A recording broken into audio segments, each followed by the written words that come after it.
చుట్టు ప్రాకారములు సొంపుతో గట్టిస్తే రామచంద్ర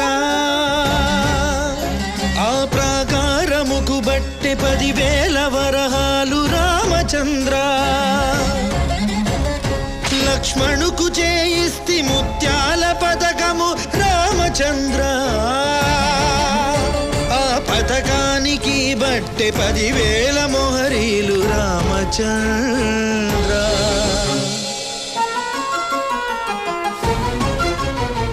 సీతమ్మకు చేయిస్తిని